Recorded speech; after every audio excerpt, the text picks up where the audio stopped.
Many Americans will finally receive their $1,400 third stimulus checks. This is after several states have finally banned debt collectors from seizing stimulus checks from millions of Americans. Economists are urging President Joe Biden to pass another round of stimulus checks, as many governors are deciding to stop providing unemployed workers with the extra $300 weekly payment. Here is your daily news report and fourth stimulus check update. The winner of this week's $75 Amazon gift card giveaway is Rev Rick. Congratulations, Rev Rick!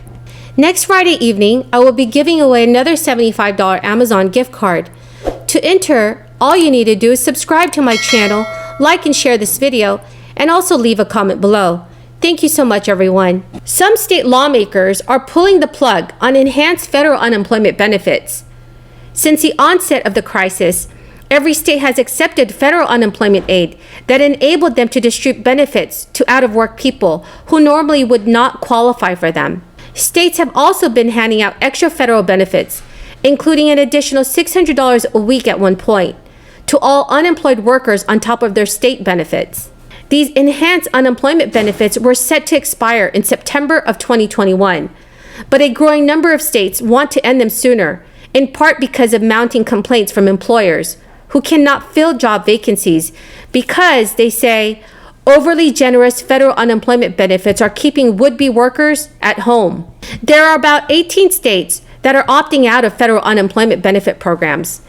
The states, which all have Republican governors, include Alaska, Alabama, Arizona, Arkansas, Georgia, Idaho, Iowa, Mississippi, Missouri, Montana, North Dakota, Ohio, South Carolina, South Dakota, Tennessee, Utah, West Virginia, and Wyoming. Senate Minority Leader Mitch McConnell said last week, "We have flooded the zone with checks that I am sure everybody else loves to get, and also enhanced unemployment."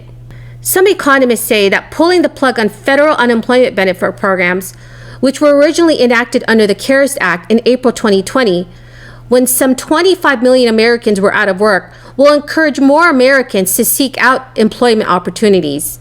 There is almost 2 million Americans that will lose unemployment benefits early as a result of the state's decision to cut off federal aid to workers. President Joe Biden acknowledged that some employers are having trouble filling jobs when he spoke about the jobs report last week.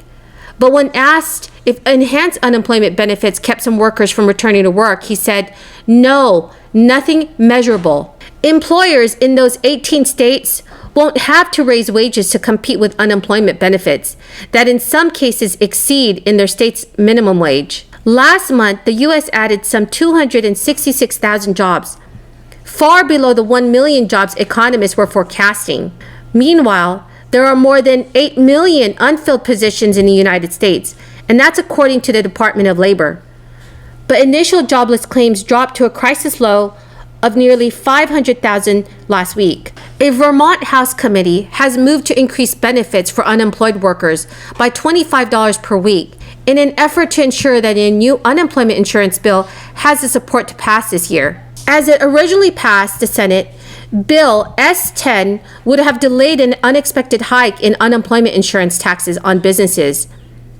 This tax increase had been driven largely by the increased demand for benefits during the crisis. The Senate's bill also included a provision that would have introduced a new $50 weekly payment, and that would be for people receiving unemployment benefits who claim dependents. Just last week, the Vermont House Commerce Committee abandoned the Senate's proposed dependent benefit, and instead of delaying the expected tax increase, the panel decided to remove the year 2020 from the calculations used to determine unemployment insurance tax rate schedules. But in a unanimous vote, the committee approved a measure tacked onto another bill that would hike unemployment insurance taxes on business by $100 million in the coming years to increase benefits by $25 per week. Another bill was proposed by Senators Ron Wyden and Michael Bennet. The proposed bill would broadly reform the U.S. unemployment system, seeking to plug gaps in the safety net for jobless Americans in response to the crisis and put states on a more equal footing. The legislation would raise the amount and duration of unemployed benefits and expand the pool of workers who qualify for the aid. The bill is called the Unemployment Insurance Modernization Act It would also make the self-employed, gig workers, new graduates, and others a permanent fixture of the unemployment safety net. Such workers, who are typically ineligible for state aid, would qualify for a $250 weekly job seeker allowance benefit, paid by the federal government for up to 6 months and indexed annually for inflation. The amount and length may increase during times of high unemployment. Similarly, state benefits would also be more responsive to economic downturns and rising joblessness. I think the Unemployment Insurance Modernization Act is a great bill. It is really important that the Biden administration and lawmakers pass more relief for Americans that are struggling financially due to this crisis. Madam President, I find this resolution somewhat odd, if I may say so. There are enormous crises facing our country and the world. The fact that we are spending time on the floor of the Senate to condemn a proposition or a theory does not seem to me to be the best way to be spending our time. And the implication, and I think the senator from Indiana made this implication, that the President of the United States is objecting to raising taxes, is simply not factual. The President has come forward with some very specific tax proposals, but his proposals are not meeting much support on the other side of the aisle, because he is saying that he doesn't want to raise taxes on anybody in this country earning less than $400,000 a year, but he does want to raise taxes on some of the wealthiest people in America and some of the largest corporations who today may be paying zero in federal income tax. And he shares a concern that many of us share, that Warren Buffett reminds us that the effective tax rate for the billionaire class is actually lower than it is for working families.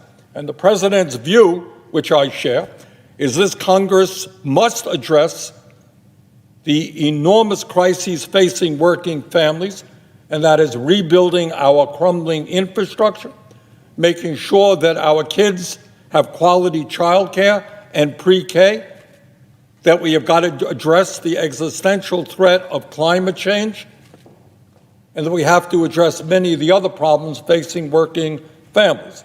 That is the end of the video, everyone. I hope you found this video helpful today. If you have any questions or comments, please leave them in the comment section below. I'll do my very best to answer those questions that you may have. Next Friday evening, I will be giving away another $75 Amazon gift card. To enter, all you need to do is subscribe to my channel, like and share this video, and also leave a comment below. Thank you so much, everyone, and have a very, very blessed day.